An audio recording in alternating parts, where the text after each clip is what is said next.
बिस्मिल्लाहिर्रहमानिर्रहीम। अस्सलाम वालेकुम students, I am Wajid Ali combo, your chemistry teacher. Student, आज के इस लेक्चर में हम रिएक्शन काइनेटिक्स, इसमें मेन फोकस हमारा ऑर्डर ऑफ रिएक्शन ही है। और लाजमी बात है कि आपके एंटी टेस्ट में इससे क्वेश्चन आएगा, लाजमी बात है कि आएगा, इसमें से तो आना ही आना है ना हर सूरत। इसको समझना नहीं है, सीखना है, सीखने की कोशिश करना कि आप यही बातें जो मैं आपको बता रहा हूं क्या आपके किसी और को बता सकते हैं। ऐसे ही order of reaction, sum of all exponent, यानी ऑर्डर ऑफ रिएक्शन के हम डेफिनेशन की तरफ आ रहे हैं ना। The sum of all exponent to which the concentrations in the rate equation are raised. अब ये क्या लिखा है, ये डेफिनेशन तो आप एफएससी में रट्टा लगा लेते हैं ना। अब इसका मतलब क्या है, ये क्या हमें बता रहा है, जरा इसकी तरफ आते हैं। स्टूडेंट, मेरे पास एक रिएक्शन है A प्लस B, ये रिएक्टेंट्स है, goes to C plus D, ये रिएक्शन है। इसमें A और B रिएक्टेंट, C और D प्रोडक्ट। मेरा कोई प्रोडक्ट से आज जितना लेना देना नहीं है। A B C D, ये जो मैंने स्मॉल ABC लिखे, ये मैंने लास्ट लेक्चर में भी आपको बताया। इनको नंबर ऑफ मोल्स भी कहते हैं, इन्हें हम coefficient of balanced chemical equation भी कहते हैं। अब अगर आप इसके ऊपर law of mass action apply करेंगे, लॉ ऑफ मैस एक्शन, तो आपके पास, और उसके बाद मैं फाइनल पे आता हूं, और उसके बाद आप एक इक्वेशन लिखते हैं, वो है rate that is equal to k और concentration of A, concentration of B. आज हमारी डिस्कशन सिर्फ इस इक्वेशन के गिर्द ही घूमेगी, सारी डिस्कशन। अब ये आपके पास आ गया, क्या यहां बतौर एक्सपोनेंट में A और यहां एक्सपोनेंट बतौर B लिख सकता हूं? आंसर है नो, नेवर। क्यों जी? क्या ये इसके ऊपर मैं नंबर ऑफ मोल्स नहीं लिखूंगा? नहीं लिखेंगे। तो फिर इसके ऊपर मैं क्या लिखूं? इसके ऊपर आप लिखो X Y लिख दो, M N लिख दो। अच्छा, ये X और Y क्या है?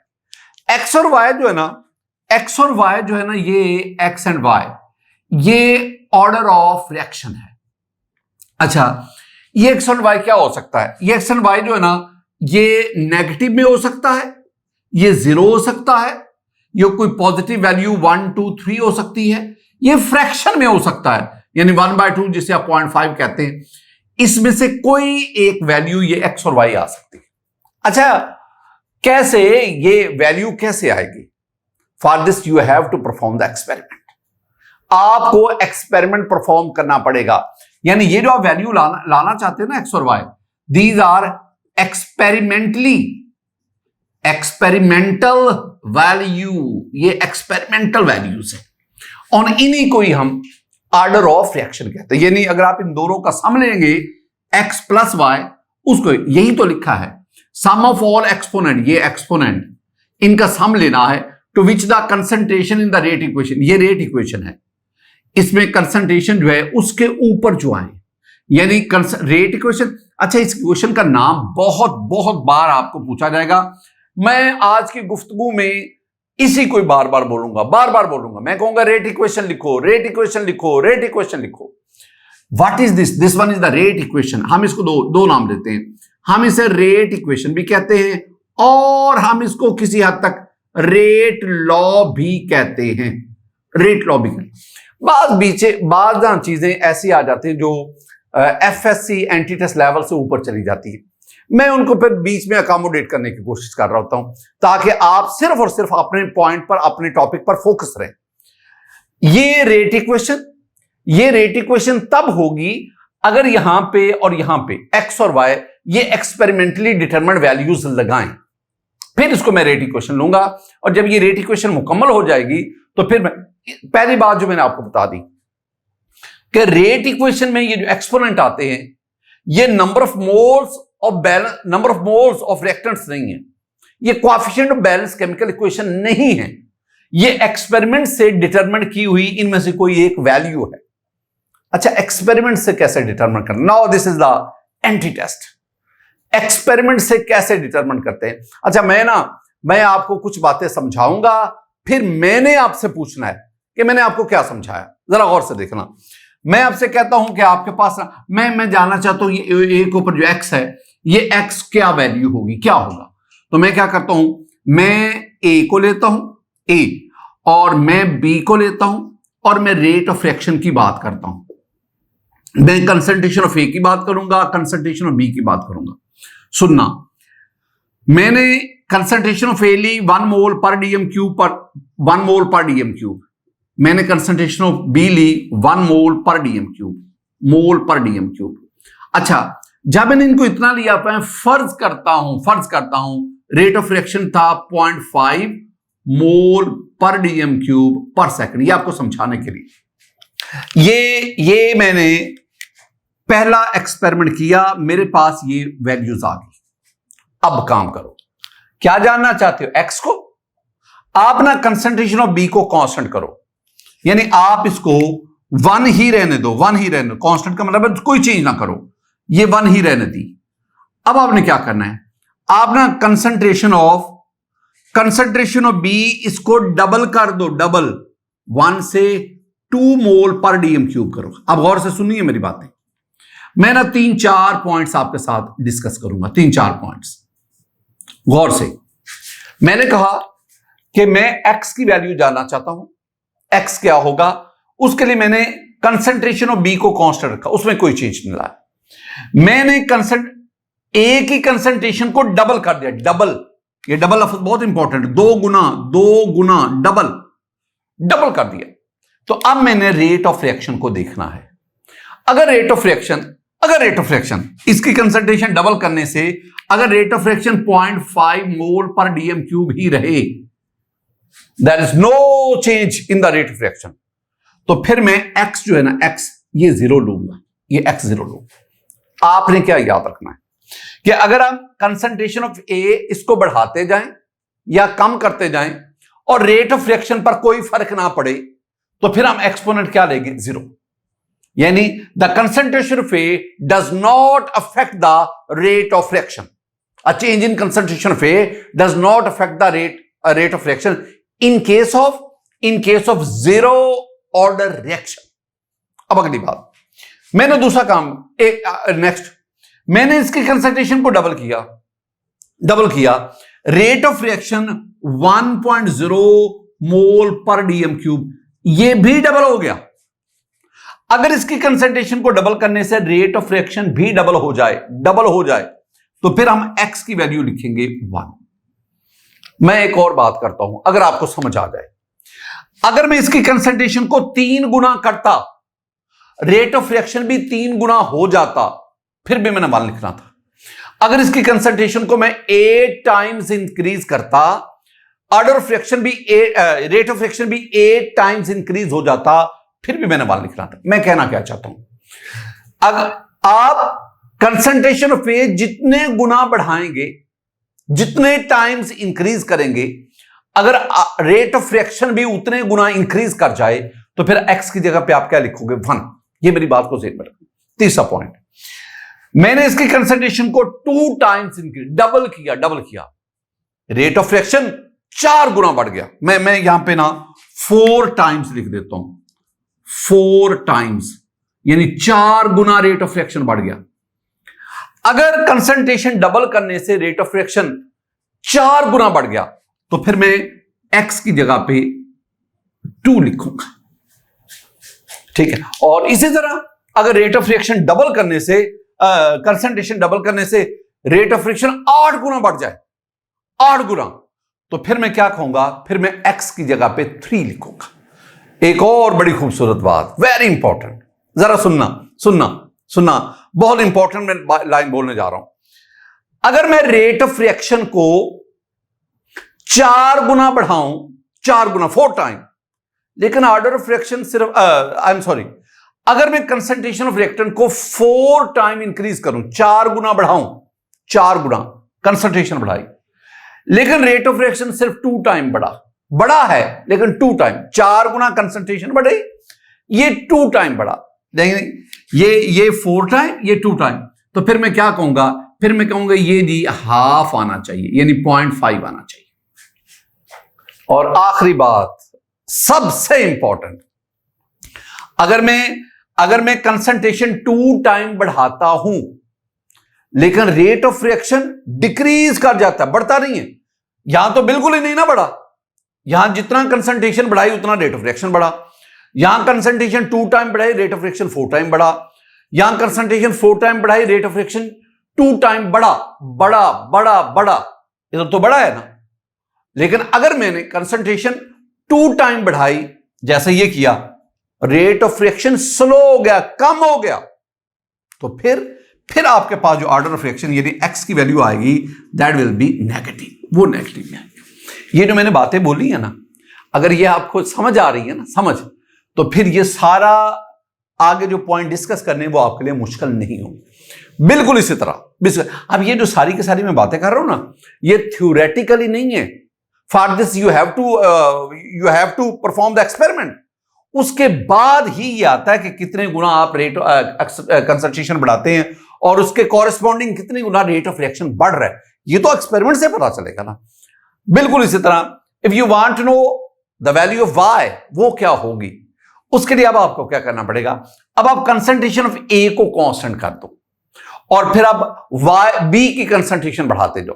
तो अब आप देखो कि बी की कंसंट्रेशन कितने गुना बढ़ाने से रेट ऑफ रिएक्शन पर कितना फर्क पड़ रहा है, उसी के लिहाज से आप फिर वाई के लिए कोई ना कोई डिजिट चूज करोगे। तो इसका मतलब है कि जो ऑर्डर ऑफ रिएक्शन है ना, ये इनमें से कोई एक वैल्यू हो सकती है, नेगेटिव भी हो सकता है, 0 भी, पॉजिटिव भी, अप टू 3 से ज्यादा ऑर्डर ऑफ रिएक्शन ना बहुत मुश्किल है, ना होने के बराबर। और फिर आपके पास फ्रैक्शन में भी आ सकता है। अब मैंने अब तक आपको क्या समझाया, मैंने कहा कि ये जो रेट इक्वेशन है ये एक्सपेरिमेंटली मैन्युफैक्चरिंग वैल्यू है, ये एक्सपेरिमेंटली आप इसको मैन्युफैक्चर करते हैं और उसके लिए मैंने कैसे करते हैं वो आपको बता दिया। और इसमें अगर मैं ऑर्डर ऑफ रिएक्शन की बात करूं तो ये x प्लस वाई जेड, ये आपके पास एक और मैं बात बताता चलूं, वो ज़हन में रखनी। ये जो आपके पास इक्वेशन है, रेट इक्वेशन या रेट लॉ, ये हमें बता रही है कि ये वाला रिएक्शन ऊपर वाला, ये रिएक्टेंट ए के लिहाज से इसका ऑर्डर x है, रिएक्टेंट बी के लिहाज से इसका ऑर्डर y है, और दोनों रिएक्टेंट के लिहाज से इसका ऑर्डर जो है वो x प्लस वाई है।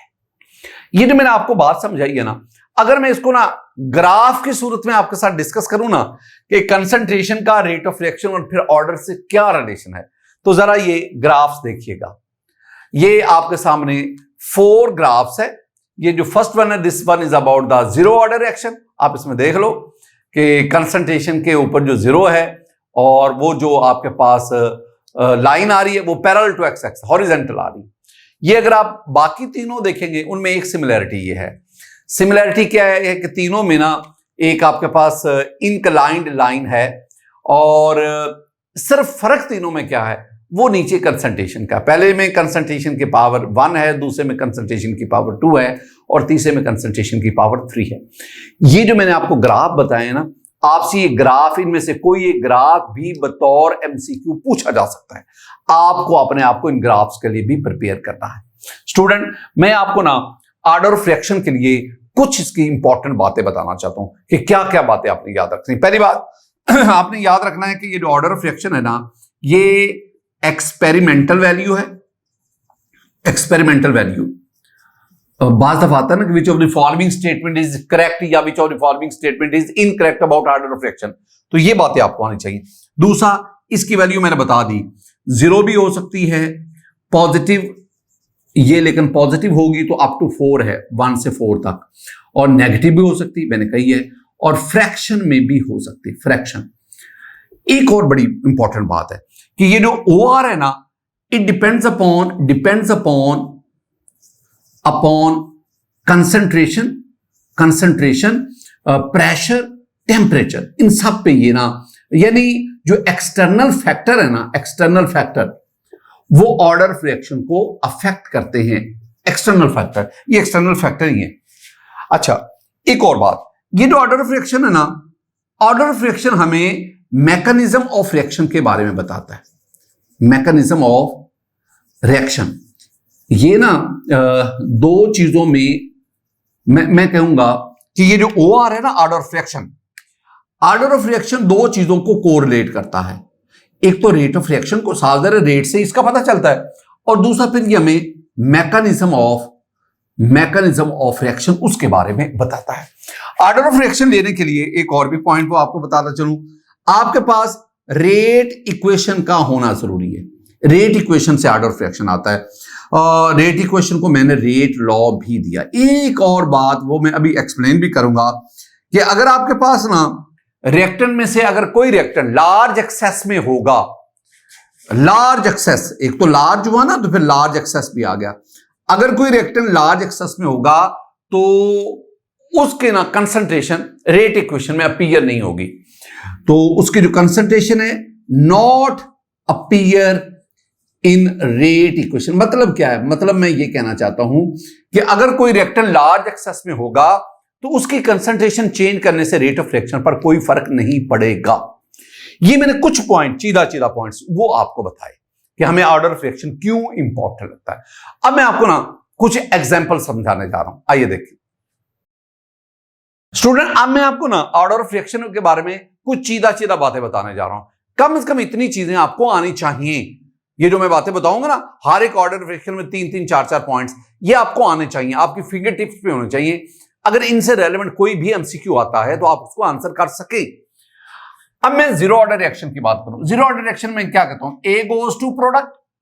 अगर इसकी मैं रेट इक्वेशन लिखूंगा तो मेरे पास ये आ गया, rate that is equal to k और concentration of A is power zero. Zero order के लिए पावर जीरो ही आएगा ना, एक्सपोनेंट जीरो ही आएगा, फिर हम इसे जीरो ऑर्डर रिएक्शन कहेंगे। और आप जानते हैं ना, अगर किसी बेस का एक्सपोनेंट जीरो होगा तो वो 1 के बराबर, और यूं अगर ये 1 के बराबर होगा तो रेट फिर किसके इक्वल आ गया? के के इक्वल। मैंने आपसे पहले भी कहा था कि आपको यूनिट्स ऑफ के आने चाहिए। अब के के जो यूनिट्स हैं इसके लिए जीरो ऑर्डर के लिए वो वही हैं जो रेट ऑफ रिएक्शन के हैं। यानी रेट के क्या थे? मोल पर डीएम क्यूब पर सेकंड। अब ये जो मैंने बोला है ना, ये आपसे एमसीक्यू पूछा जाता है। एमसीक्यू क्या आता है कि वो कौन सा ऑर्डर ऑफ रिएक्शन है जिसमें के यूनिट वही हैं जो रेट ऑफ रिएक्शन के हैं। तो आंसर है जीरो ऑर्डर रिएक्शन। एग्जांपल आपको आनी चाहिए। मैं कुछ एग्जांपल आपके साथ, एक तो लफ्ज ज़हन में बिठाओ ना, एक तो लफ्ज ज़हन में बिठाओ। मैं इसी की एग्जांपल की तरफ आता हूं कि all photochemical reaction, photochemical reactions वो जीरो ऑर्डर को फॉलो करते हैं। ऑल फोटोकेमिकल रिएक्शन, आपके पास एक मशहूर जमाना रिएक्शन है जिसे आप फोटोसिंथेसिस कहते हैं। Photosynthesis, synthesis. अब फोटोसिंथेसिस में आपके पास क्या है? आपके पास है 6CO2 plus 6H2O goes to C6H12O6 plus 6O2। अब इसमें आप देखते हैं एरो के ऊपर आप क्या लिखते हैं? सनलाइट। अब देखो ये है रिएक्टेंट्स, और जो प्लांट्स हैं वो हवा से ऑक्सीजन और जमीन से वाटर इसको लेते हैं। दोनों रिएक्टेंट्स उनको अवेलेबल है, लेकिन at night photosynthesis process cease. रात के वक्त ये सीज हो जाता है। क्यों? क्या रात के वक्त हवा से ऑक्सीजन कार्बन डाइऑक्साइड खत्म हो, या क्या रात के वक्त जमीन में वाटर रिएक्टेंट की कंसंट्रेशन क्या रात के वक्त खत्म हो जाती? आंसर है नो। असल में ये डिपेंड किस पे करते हैं? सनलाइट पर। यानी इनका जो रेट है वो कंसंट्रेशन ऑफ रिएक्टेंट पर डिपेंड नहीं करता। लिहाजा जब आप इनकी रेट इक्वेशन लिखेंगे ना, तो रेट इक्वेशन में concentration of CO2, concentration of water, इनके ऊपर क्या पुट करोगे? 0 पुट करोगे और बताओगे कि this one is the zero order reaction. बिल्कुल इसी तरह आपके पास एक रिएक्शन है H2 plus Cl2, ये भी gas and you have 2HCl। अब ना ये रिएक्शन सनलाइट में होता है। अगर आपने ये दोनों गैसेस कंटेनर में लेकर उसको डार्कनेस अंधेरे में रख दो, ये रिएक्शन नहीं होगा। इसका मतलब this one is also the photochemical reaction. ये भी फोटो। एक मैं और आपको रिएक्शन बताता हूं, और वो है अगर आप अमोनिया ले, अगर आप अमोनिया जो है NH3 इसको डीकंपोज करवाएं in the presence of tungsten की मौजूदगी में आप इसको हीट करें, वार्म करें, हीट करें, it will decompose and gives the N2 plus H2। तो N2 plus 3H2 ये आपके पास 2NH3 बनेगा। ये भी गैसेस बनी। ये वाला जो रिएक्शन जो है this one is also the zero order reaction. ये भी जीरो ऑर्डर रिएक्शन की कैटेगरी में आता है।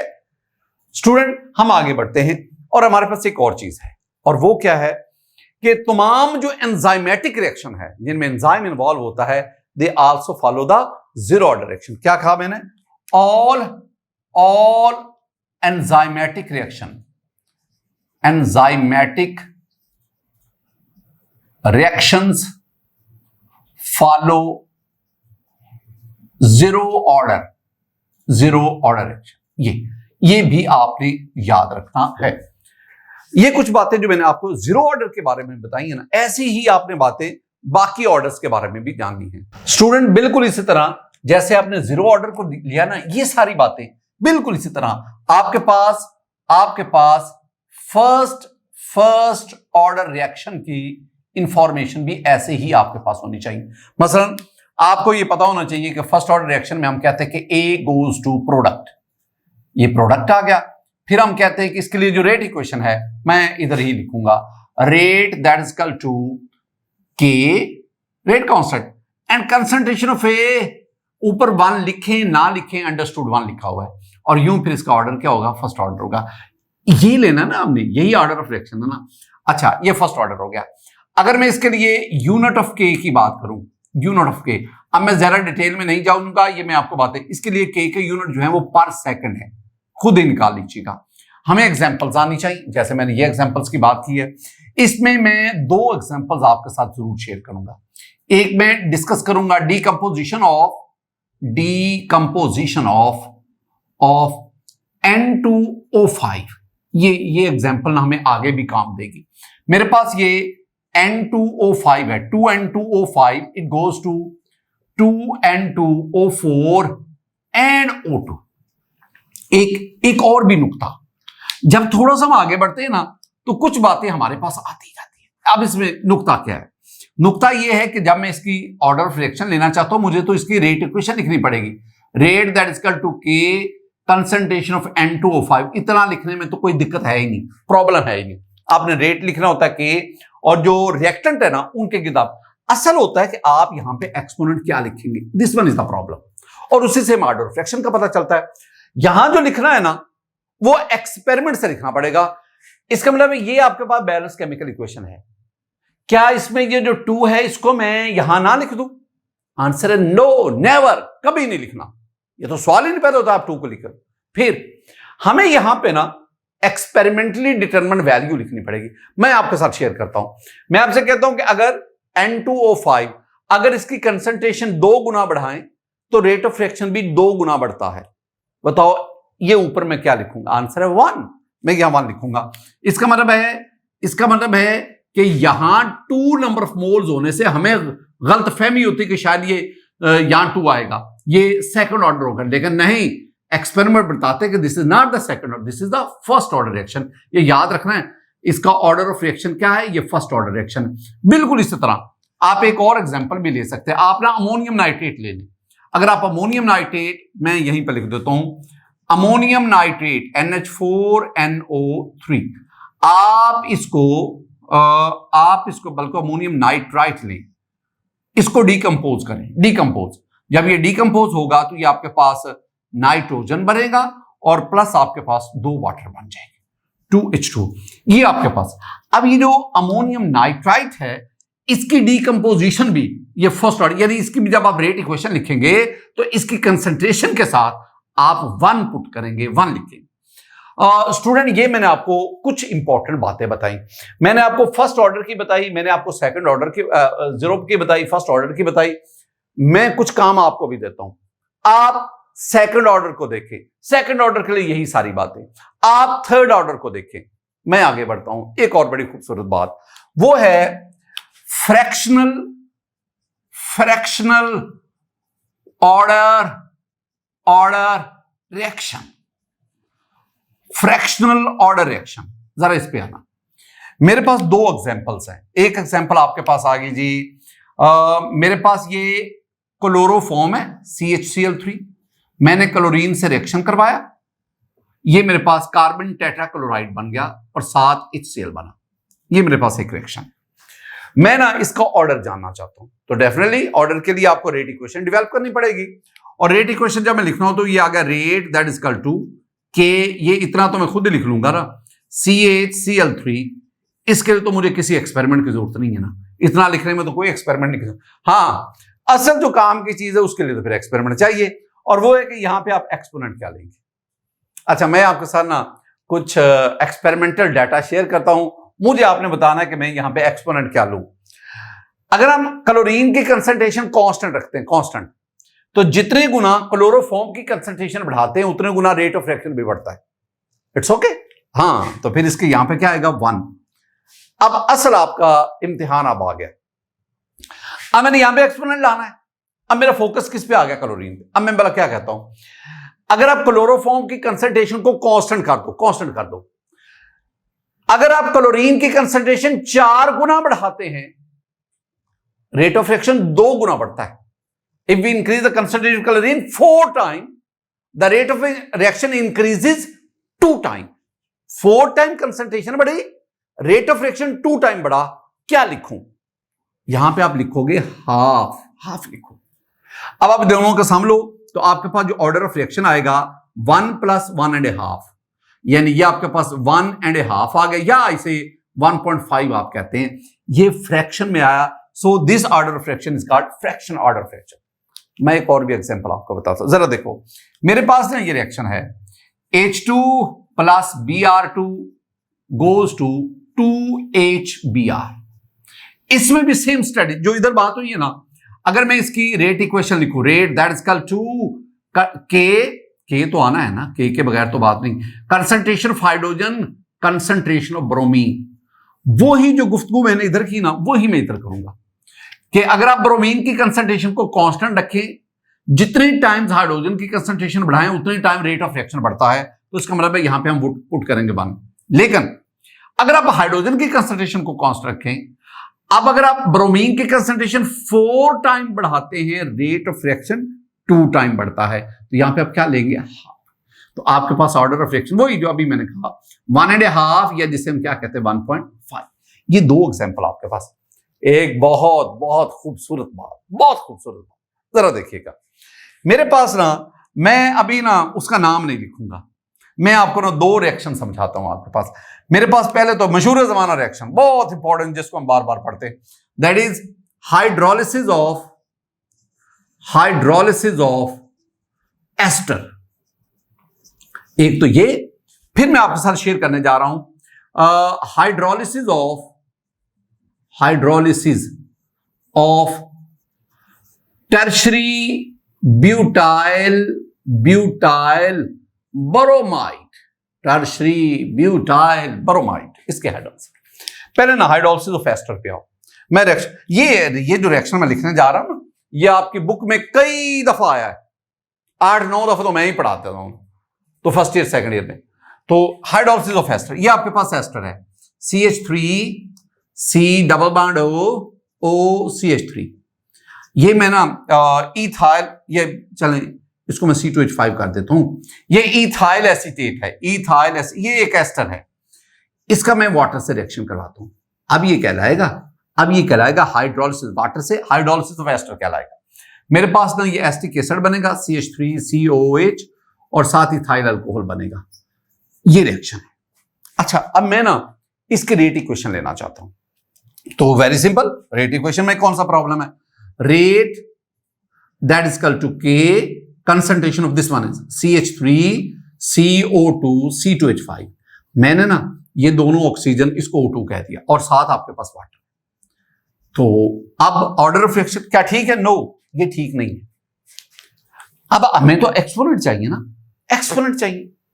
तो मैं आपके साथ ना डाटा शेयर करता हूं, और एक अहम नुकता मैं आपसे कहता हूं, जब हम एक कदम आगे बढ़ते हैं, एक नई बात हमारे पास आती है, उसको अपने इल्म का, अपनी मालूमात का, अपने कॉन्सेप्ट का हिस्सा बना लो।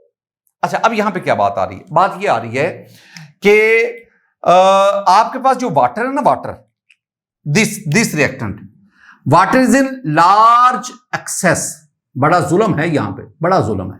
वो बोला क्या? ये नहीं कहा कि वाटर इज इन एक्सेस, यानी वाटर बहुत ज्यादा है, एक्सेस मीन ज्यादा है, लेकिन कहा कि लार्ज एक्सेस, बहुत ज्यादा है। यानी आपने एक बहुत बड़ा टब पानी का भरा हुआ है, उसमें एक कतरा आप इसको डाल रहे हैं। क्या ये बताना चाह रहे हैं? हाँ, ऐसा ही है। अच्छा, इसका मतलब क्या हुआ? इसका मतलब है water is in large access, और अब एक्सपेरिमेंटल डाटा क्या है कि अगर आप एस्टर की कंसंट्रेशन जितने गुना बढ़ाते हो रेट ऑफ रिएक्शन भी उतने गुना बढ़ता है। ओ इट्स ओके, ये इसके ऊपर फिर आएगा 1। लेकिन मैंने कुछ देर पहले आपको बताया, जब मैं ऑर्डर ऑफ रिएक्शन की कुछ फीचर्स आपके साथ शेयर कर रहा था, तो मैंने कहा था कि अगर कोई रिएक्टेंट लार्ज एक्सेस में होगा, उसकी कंसंट्रेशन चेंज करने से रेट ऑफ रिएक्शन पर कोई फर्क नहीं पड़ेगा। तो what is in large access? इसकी कंसंट्रेशन रेट ऑफ रिएक्शन को अफेक्ट नहीं कर रही, इसके ऊपर हम क्या पुट करेंगे? 0। तो इसका मतलब क्या हुआ? दिस इज, इसका ऑर्डर ऑफ रिएक्शन आ गया फर्स्ट। अब सवाल ये पैदा हुआ कि इसमें नई बात कौन सी है? नई बात इसमें यह है, नंबर 1, अगर आपके पास एक से ज्यादा रिएक्टेंट्स हो और अगर कोई भी रिएक्टेंट लार्ज एक्सेस में हो तो आप उसको रेट इक्वेशन में अपीयर नहीं करवाएंगे, उसकी पावर ही 0 आती, वो 1 के बराबर है, ना लिखो उसको रेट इक्वेशन में, क्या लिखने की जरूरत है? ऐसे रिएक्शन को क्या कहेंगे? अब जितनी आप फॉरेन बुक्स पढ़ लें वो तो इसको फर्स्ट ऑर्डर रिएक्शन ही कहती है, लेकिन हमारी बुक कहती है कि नहीं, इसको एक मखसूस नाम दे। हमारी बुक कहती है कि इसको आप नाम दो, this is PSEUDO, pseudo first order reaction. ये सोडो फर्स्ट ऑर्डर, क्या मतलब सोडो? सोडो के वैसे तो मीनिंग है झूठ मूठ, झूठ मूठ, सोडोपोडिया, झूठ मूठ के पांव। तो सोडो, क्या ये फर्स्ट ऑर्डर नहीं? वो कहते हैं जी, देखिए मेरी बात को सुने, 2 रिएक्टेंट्स है ना, तो हमारे ज़हन में ये ख्याल तो आता है ना भाई 2 रिएक्टेंट हैं और अगर दोनों की कंसंट्रेशन एटलीस्ट 1 और 1 हो तो ऑर्डर 2 तो होना चाहिए, तो इसलिए ये 2 होना चाहिए, है ये 1। अब मैं एक लाइन बोलूंगा, वो लाइन आपका ना याद रखनी है आपने। लाइन में क्या बोलता हूं कि ऐसा रिएक्शन जो दिखता सेकंड ऑर्डर है, होता फर्स्ट ऑर्डर है, ऐसे को हम क्या कहते हैं? सोडो फर्स्ट ऑर्डर रिएक्शन। और ये जो दिखता सेकंड है वो 2 रिएक्टेंट की वजह से, होता फर्स्ट ऑर्डर है क्योंकि उसमें एक रिएक्टेंट लार्ज एक्सेस में है, तो ऐसे को हम क्या कहते हैं? सोडो फर्स्ट ऑर्डर। ये जो मैंने गुफ्तगू इधर की है ना, वो ही गुफ्तगू आप इधर कर से, वो ही गुफ्तगू इधर करें। वो गुफ्तगू भला क्या है? वो ये है कि आपके पास ना, आपके पास यह टशी ब्यूटाइल ब्रोमाइड है, मैं इसको ना मुख्तसर करके CH3 taken thrice CBr, this is Tashi, इसकी ना हाइड्रोलिसिस करवाएं वाटर के साथ रिएक्शन, तो ये इसकी जगह पे OH आ जाएगा, वाटर में है ना, वाटर में H और OH है, तो ये HBr के साथ मिलकर HBr और इस कार Br की जगह पे ये OH आ जाएगा, तो ये आपके पास CH3 टेकन थ्राइस COH और साथ HBr बन गया। बिल्कुल वही बात जो मैंने इधर की। अगर इसमें की मैं रेट इक्वेशन लूं, rate that is equal to K, concentration of this one is CH3 taken thrice CBr and concentration of water, मैं वही गुफ्तगू जो इधर की वही इधर करूंगा। यहां पे भी इसके ऊपर 1 आएगा, व्हाट इज में लार्ज एक्सेस, ये 0 है, तो दिखता तो ये फर्स्ट ऑर्डर है, यानी इसका ऑर्डर तो फर्स्ट है, लेकिन टेक्निकली हम इसे क्या कहेंगे? This is the pseudo first order reaction. Student, जितनी मैंने आपको बातें बताई है ना, मैं इन सब को एक टेबल की सूरत में आपको बताना चाहता हूं। देखो, ये टेबल आपको आना चाहिए। इस टेबल में 0 order, first order, second order, third order, fractional, pseudo, सबके, और फिर मैंने सिर्फ आपको इसके एग्जांपल, मैं आपको ना एग्जांपल याद करवाना चाहता हूं। बाज दफा आपको ना कम से कम आपको इतनी एग्जांपल तो आनी चाहिए ना, कुछ मैंने डिस्कस कर दी, कुछ बाकी ये आपको लिख दी, तो ये टेबल आपने अच्छी तरह देखना है। एक और बहुत खूबसूरत बात, 2 लफ्ज होते हैं, एक होता है मोलेकुलरिटी, एक होता है ऑर्डर ऑफ रिएक्शन। मैं इन दोनों में आपको फर्क बताना चाहता हूं। वाला क्वेश्चन कहां से रेज हुआ? देखो, ये जो आपके पास आया ना हाइड्रोलिसिस ऑफ एस्टर, ये एक दफा ना पहले एंट्रीज में पूछा जा चुका है। ये हाइड्रोलिसिस ऑफ एस्टर है ना, इसका ऑर्डर आपने कितना बताया? फर्स्ट ऑर्डर है, लेकिन इसकी मोलेकुलरिटी कितनी है? 1 + 1, इसकी मोलेकुलरिटी 2 है, 2 है। अच्छा, मोलेकुलरिटी कहां से मालूम होती? मोलेकुलरिटी ना बैलेंस केमिकल इक्वेशन में जो नंबर ऑफ मोल्स है ना, उनका सम मोलेकुलरिटी कहलाता है। तो इसका मतलब है मोलेकुलरिटी मालूम करने के लिए किसी एक्सपेरिमेंट की जरूरत है? नो, कोई जरूरत नहीं। मोलेकुलरिटी एक थ्योरेटिकल अप्रोच है, ऑर्डर ऑफ रिएक्शन एक एक्सपेरिमेंट। मैं आपके साथ ना ये एक टेबल शेयर कर रहा हूं, मुझे उम्मीद है कि आप इस टेबल को वेटेज देंगे। इसमें पहले molecularity, order of reaction, molecularity की definition, the number of molecules, the total number of molecules involved in a chemical reaction. तो और दूसरी तरफ तो अभी मैंने आपको डेफिनेशन लिख के भी दी। दूसरी बात, इट इज मोलेकुलरिटी के बारे में, it is obtained by taking the sum of moles of reactants that takes part in a chemical reaction. यानी अगर आपके पास ये इक्वेशन है, इसमें ए और बी ये नंबर ऑफ मोल्स हैं, दोनों का सम ले लो तो आपके पास मोलेकुलरिटी आएगी। लेकिन ऑर्डर ऑफ रिएक्शन में हमने एक और बात की थी, उसमें हमने ए और बी को नहीं लिया था, उसमें हमने एक्स वाई या एम एन को लिया था। मोलेकुलरिटी ये एक थ्योरेटिकल क्वांटिटी है, ऑर्डर ऑफ रिएक्शन ये एक एक्सपेरिमेंटल क्वांटिटी है। मोलेकुलरिटी जो है वो simply indicated from balance chemical equation, और ये जो है ना इसके लिए you have to perform the experiment, study करना पड़ता है रिएक्शन। मोलेकुलरिटी वो हमेशा होल नंबर में होती है। मोलेकुलरिटी ना तो जीरो होगी, ना नेगेटिव में होगी, ना फ्रैक्शन में होगी। जीरो भी नहीं मोलेकुलरिटी, नेगेटिव भी नहीं होगी, फ्रैक्शन में भी नहीं होगी। और जो ऑर्डर फ्रैक्शन है ये इन तीनों कैटेगरीज में एग्जिस्ट करता है।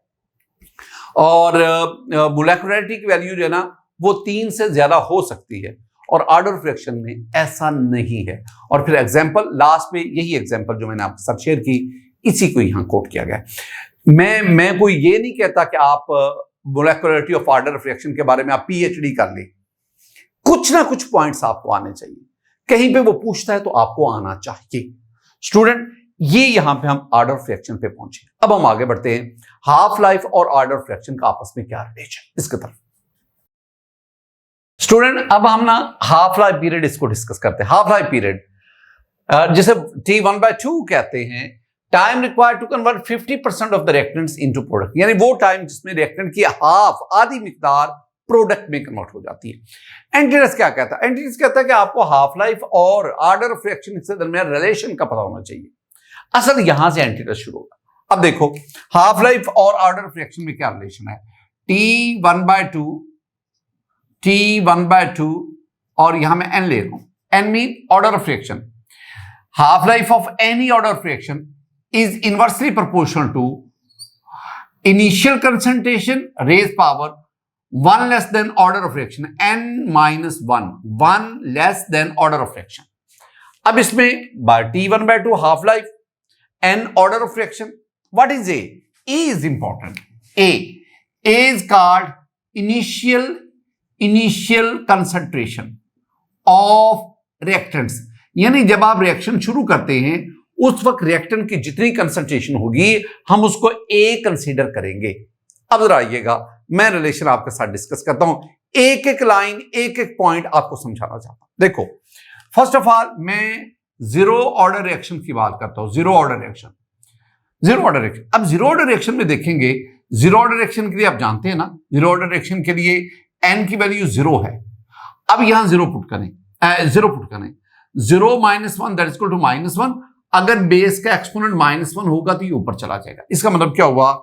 इसका मतलब है कि इस केस में हाफ लाइफ जो है T1/2 इंटू ये मैं यहां 0 पुट करूंगा, ये डायरेक्टली प्रोपोर्शनल टू A। मतलब हमें इस रिलेशन की लैंग्वेज आनी चाहिए। ये रिलेशन क्या कहता है? ये रिलेशन हमें कहता है कि जैसे जैसे इनिशियल कंसंट्रेशन कम होती जाएगी वैसे वैसे हाफ लाइफ भी कम होती जाएगी। मसलन मैं फर्ज कर रहा हूं, अगर आपके पास एक रिएक्शन है, उसकी इनिशियल कंसंट्रेशन सपोज आपने 2 मोल पर dm³ ये लिया है इनिशियल कंसंट्रेशन, और इसकी हाफ लाइफ सपोज इसकी हाफ लाइफ जो है ना T1/2 वो मैं फर्ज करता हूं 10 मिनट्स है।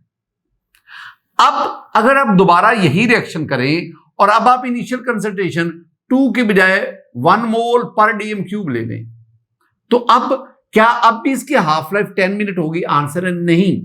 अब 10 मिनट से क्या हो जाएगी? लेस हो जाएगी, कम हो जाएगी। तो जैसे आप इनिशियल कंसंट्रेशन कम करते जाएंगे वैसे, और इसके बरक्स जैसे जैसे आप इनिशियल कंसंट्रेशन बढ़ाते जाएंगे वैसे वैसे हाफ लाइफ भी बढ़ती जाएगी। ये मैं किसके बारे में कह रहा हूं? ये मैं जीरो ऑर्डर रिएक्शन के बारे में। अब आ जाओ फर्स्ट ऑर्डर रिएक्शन। जब हम फर्स्ट ऑर्डर रिएक्शन की बात करते हैं ना, फर्स्ट ऑर्डर रिएक्शन, हम फर्स्ट ऑर्डर रिएक्शन के n इज इक्वल टू 1 लेते हैं। अगर आप यहां पे 1 लें, 1 - 1 that is equal to 0, a raise power 0 that is equal to 1। इसका मतलब क्या हुआ? इसका मतलब फर्स्ट ऑर्डर रिएक्शन के लिए T1/2 for first order it does not depend upon initial concentration, depend ही नहीं करता। क्या मतलब? मैं फर्ज करता हूं ये जो मैंने बात की ये फर्स्ट ऑर्डर रिएक्शन है। इनिशियल कंसंट्रेशन आपने 2 ली, हाफ लाइफ 10 है। इनिशियल कंसंट्रेशन आप 1 कर दें, आधी कर दें, हाफ लाइफ पर कोई फर्क नहीं पड़ेगा, वो 10 मिनट्स ही रहेगी। इनिशियल कंसंट्रेशन इससे भी कम करते जाए, हाफ लाइफ पर कोई फर्क नहीं पड़ेगा। इनिशियल कंसंट्रेशन बढ़ाते जाएं, हाफ लाइफ पर कोई फर्क नहीं पड़ेगा। यानी a change in concentration does not affect the half life. This one is in case for first order reaction. अब दूसरी बात, मैं आता हूं सेकंड ऑर्डर रिएक्शन के लिए। सेकंड ऑर्डर रिएक्शन, इसके लिए n equal to 2, n equal to 2। अब यहां 2 पुट करें, 2 - 1 दैट इज इक्वल टू 1। अब आपके पास रिलेशन क्या बना? Half life of second order reaction, ये second order is inversely proportional to A. मतलब अगर आप इनिशियल कंसंट्रेशन बढ़ाते जाएंगे, हाफ लाइफ कम होती जाएगी। And increase in initial concentration of reactant decreases the half life. अगर आप इनिशियल कंसंट्रेशन 2 के बजाय अब 4, 6, 8 बढ़ाते जाओगे, हाफ लाइफ 10 के बजाय 8, 6, 4, 5, 3 कम होती जाएगी। और बिल्कुल इसी तरह अब थर्ड ऑर्डर की बात भी कर सकते हैं। थर्ड ऑर्डर में आप जानते हैं ना कि अगर मैं यहां पे 3 लूंगा, 3 - 1 that is equal to 3 - 1 that is equal to 2, तो इसका मतलब है a का स्क्वायर आ जाएगा। यहां पे a का क्या आ जाएगा? स्क्वायर। ये कब? जब आप किसकी बात कर रहे हैं? Third order. ये तो मैंने आपको एक रिलेशन बताया, और इस रिलेशन के अंदर जो छुपा हुआ नॉलेज वो मैंने आपको बताया। इस किस्म के क्वेश्चन आपसे पूछे जा सकते हैं। अब देखिए, ये आपके पास एक ग्राफ है। इस ग्राफ को अगर आप गौर से देखेंगे, इसमें भी इनिशियल कंसंट्रेशन यानी ए और हाफ लाइफ के दरमियान ये बने हुए हैं। आप इन ग्राफ को भी देखेंगे, इनको याद रखेंगे, और अगर इनमें से कोई क्वेश्चन आएगा आप उसको आंसर करेंगे। मैं कुछ आपके साथ बहुत इंपॉर्टेंट पॉइंट डिस्कस करने जा रहा हूं। मेरे पास ना, यानी ये जो मैंने गुफ्तगू की है ना, इसको एक और अंदाज में आपके सामने पेश करता हूं। मेरे पास एक एग्जाम्पल है, और वो जो एग्जाम्पल है वो है एग्जाम्पल डीकंपोजिशन ऑफ N2O5। ये मैं एक रिएक्शन आपके सामने लिखता हूं। आज पहले भी हमने इस रिएक्शन को देखा है। 2N2O5 goes to 2N2O4 plus O2। ये मेरे पास है। This one is the decomposition of dinitrogen pentoxide. आपने इसके बारे में, अगर आप इसका रेट लिखोगे ना, रेट, तो इसका K कंसंट्रेशन ऑफ N2O5 और इसका एक्सपोनेंट 1 है। ये फर्स्ट ऑर्डर रिएक्शन है। 2-3 बातें इसके बारे में, 2-3 बातें। पहली बात, ये जो है ये फर्स्ट ऑर्डर रिएक्शन है, यानी इसका OR जो है ऑर्डर ऑफ रिएक्शन ये 1 है। दूसरी बात, इसकी जो हाफ लाइफ है ना, हाफ लाइफ वो 24 मिनट है, 24 मिनट। और ये मैं बात कर रहा हूं 45 डिग्री सेंटीग्रेड पर। ये जो मैंने सारी इंफॉर्मेशन लिखी ये आपको आनी चाहिए। अब एक बात ध्यान में रखनी है, ये है फर्स्ट ऑर्डर रिएक्शन, ये फर्स्ट ऑर्डर रिएक्शन, और मैंने ऊपर आपको बताया फर्स्ट ऑर्डर रिएक्शन के बारे में। अगर फर्स्ट ऑर्डर रिएक्शन में initial concentration of reactant change करेंगे, हाफ लाइफ पर कोई फर्क नहीं पड़ेगा।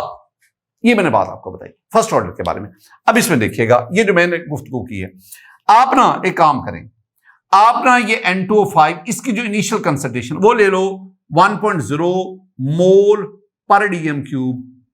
ये इतनी, ये है A initial concentration.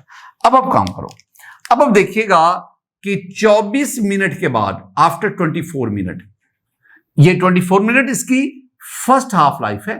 This is first half life 24 minute. इसके बाद ये आपके पास 0.5 मोल पर dm³ रह गया, इतना रह गया।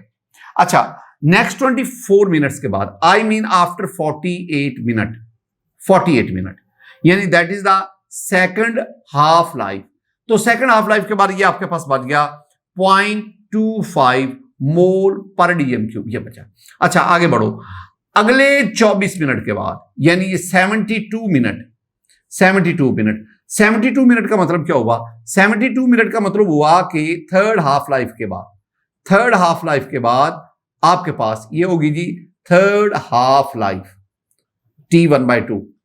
उसके बाद ये आपके पास रह गया, इसका भी हाफ कर लो, 0.125 मोल पर, ये हो गया मोल पर डीएम क्यूब, इसका भी मैंने हाफ कर दिया। अब एक तो गुफ्तगू का ये अंदाज है, अब एक और गुफ्तगू का अंदाज, वो क्या, ये आपके पास ना, मैं परसेंटेज के सेंस में बात करता हूं, फर्स्ट हाफ लाइफ के बाद, अब ये मैं एमसीक्यू बोल रहा हूं, फर्स्ट हाफ लाइफ के बाद, या और ये मेरी सारी गुफ्तगू याद रखना, ये फर्स्ट ऑर्डर रिएक्शंस के लिए है, ये मेरी बात, मैं किसी और ऑर्डर ऑफ रिएक्शन को टारगेट नहीं कर रहा।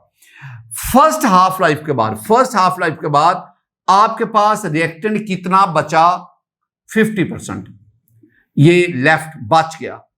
प्रोडक्ट में कितना कन्वर्ट हो गया, 50%, प्रोडक्ट में कन्वर्ट हो गया। अच्छा नेक्स्ट बढ़ो, सेकंड हाफ लाइफ के बाद, सेकंड हाफ लाइफ के बाद आपके पास कितना बचा, 25% लेफ्ट बचा, इतना बचा, और प्रोडक्ट में कन्वर्ट हो गया 75%, ये प्रोडक्ट में कन्वर्ट हो गया। अच्छा ठीक हो गया। थर्ड हाफ लाइफ के बाद 72 मिनट, थर्ड हाफ लाइफ के बाद कितना बचा, बच कितना गया, बच ये आपके पास लेफ्ट आपके पास है जी 12.5%। अच्छा प्रोडक्ट में कितना कन्वर्ट हो गया, प्रोडक्ट में कन्वर्ट हो गया ये जी 87.5% प्रोडक्ट में कन्वर्ट हो गया। अच्छा इससे अगली हाफ लाइफ के बाद इनका हाफ कर दो, उससे अगली हाफ लाइफ के बाद इनका हाफ कर दो। मैं गुफ्तगू किसके बारे में कर रहा हूं, मैं फर्स्ट ऑर्डर रिएक्शन के बारे में कर रहा हूं। अच्छा सारे का सारा रिएक्टेंट को प्रोडक्ट में कन्वर्ट होने में कितना वक्त लगेगा, कोई इसकी लिमिट नहीं है, इन्फिनिट, इन्फिनिट, लामहदूद, लामहदूद, लामहदूद। मैंने एक दिन आपको बात समझाई थी, मैं इस रिएक्शन की बात कर रहा हूं, ये रिएक्टेंट की सारी कंसंट्रेशन प्रोडक्ट में कन्वर्ट होने में कितना वक्त लगेगा, लामहदूद, इन्फिनिट। हाँ अब ये ठीक है कि प्रोडक्ट तेजी से रिएक्टर तेजी से प्रोडक्ट, लेकिन वक्त लगेगा सारा के साथ। एक दिन मैंने आपसे कहा था ना कि कायनात में कोई भी रिएक्शन एब्सोल्युटली इरिवर्सिबल नहीं होता। हम कहते हैं ना the reaction goes to completion, no, the reaction goes to almost completion. अगर रिएक्शन गोज टू कंप्लीशन हो जाए फिर तो रिएक्टेंट की सारी मिकदार कुछ वक्त के बाद प्रोडक्ट में कन्वर्ट हो जाए। तो इसका मतलब क्या है, रिएक्टेंट की कुछ ना कुछ मिकदार अनरिएक्टेड फॉर्म में रहती है, इसलिए हम उसके लिए क्या यूज करते हैं, हम कहते हैं ऑलमोस्ट कंप्लीशन। अच्छा एक तो मैंने आपको ये अपने अंदाज में बातों को समझाया, अब एमसीक्यू आएगा तो उसको कैसे आप डील करते हैं, ये आपके इल्म पे, आपकी महारत पे, आपके शऊर पे डिपेंड करता है। एक मैं और एग्जांपल की तरफ आपको लाता हूं। मेरे पास ना ये यूरेनियम है, यूरेनियम, ये यूरेनियम मैं लेता हूं 92-235। अब इस यूरेनियम का डिके होता है, मैं आपके साथ डिस्कस क्या करने जा रहा हूं, मैं आपके पास रेडियो एक्टिव डिके उसकी बात कर रहा हूं, रेडियो एक्टिव डिके। ये जो रेडियो एक्टिव डिके है ना, इनमें जो हाफ लाइफ है ना, इनकी हाफ लाइफ भी इनिशियल कंसंट्रेशन पर डिपेंड नहीं करती, just like that of first order reaction, उसकी तरह इनकी हाफ लाइफ भी। अब आप जानते हैं ना ये यूरेनियम 92-235, यूरेनियम 92-235, इसकी जो हाफ लाइफ है ना, ये मैं तीन तरह से लिखूंगा। इसकी हाफ लाइफ है 710 मिलियन ईयर्स। अच्छा मुश्किल है समझना, चले 7.1 क्रॉस 10⁸ ईयर्स, ये भी मुश्किल समझना, चाहे यूं तो होगा ना फिर 71 करोड़ साल, ये तरह, ये इसके हाफ लाइफ। मतलब क्या है 71 करोड़ साल इसके हाफ लाइफ, इसका मतलब है कि अगर आप 1 kg मीन 1000 ग्राम, अगर आप 1000 ग्राम यूरेनियम लेते हैं 92-235, तो इतने ड्यूरेशन के बाद 7.1 क्रॉस 10⁸ ईयर्स, 71 करोड़ साल के बाद ये आपके पास ना ये 0.5 kg रह जाएगा, आई मीन 500 ग्राम रह जाएगा, ये आफ्टर फर्स्ट हाफ लाइफ। अच्छा अगले 71 करोड़ साल के बाद, 71 करोड़ साल के बाद यानी आफ्टर सेकंड हाफ लाइफ, ये आपके पास ना इसका भी हाफ रह जाएगा, यानी 250 ग्राम रह जाएगा। अगले 71 करोड़ साल के बाद इसका भी हाफ, अगले 71 करोड़ इसका भी हाफ। इस तरह जैसे जैसे वक्त गुजरता जाएगा इसकी कंसंट्रेशन, लेकिन मैं वही बात करूंगा कि 1 kg यूरेनियम को मुकम्मल तौर पर प्रोडक्ट में कन्वर्ट होने में कितना टाइम लगेगा? इन्फिनिट, लामहदूद टाइम लगेगा। स्टूडेंट, ये कुछ बातें थी जो मैंने आपके साथ हाफ लाइफ पीरियड के बारे में। एक और चीज, finding the order of reaction. ये हम ऑर्डर ऑफ रिएक्शन को कैसे मालूम करते हैं, रेट ऑफ रिएक्शन को कैसे फाइंड आउट करते हैं, वो नेक्स्ट लेक्चर में बताऊंगा। ऑर्डर ऑफ रिएक्शन को कैसे फाइंड आउट है, ऑर्डर ऑफ रिएक्शन के लिए हमारे पास वेरियस मेथड्स है। उन मेथड्स में आपके पास एक तो है ना heat and trial method. Heat and trial method का मतलब है वो मेथड, पंजाबी में कहते हैं तुक्का लगाना। तो हिट एंड ट्रायल जिसमें आपके पास कोशिश की गलती भी हो सकती है, ठीक भी हो सकता है। दूसरा आपके पास आता है डिफरेंशियल मेथड। तीसरा जो है ना वो आपके पास आता है ग्राफिकल मेथड। ग्राफ की मदद से आप ऑर्डर ऑफ रिएक्शन को मालूम करते हैं। फोर्थ वन जो आपके पास है ना वो half life method. Fifth one जो है ना that is method of large access.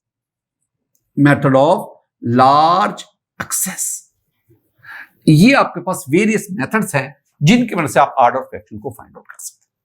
Student, ये था हमारा आज का लेक्चर जिसमें हमने ऑर्डर ऑफ रिएक्शन इसको ज्यादा फोकस किया और एंड पे फिर हमने हाफ लाइफ पीरियड इसको भी डिस्कस किया। मेरी दुआ है कि अल्लाह ताला आप पर अपना फजल फरमाए, अल्लाह ताला आप पर अपना करम फरमाए। अस्सलाम वालेकुम व रहमतुल्लाह।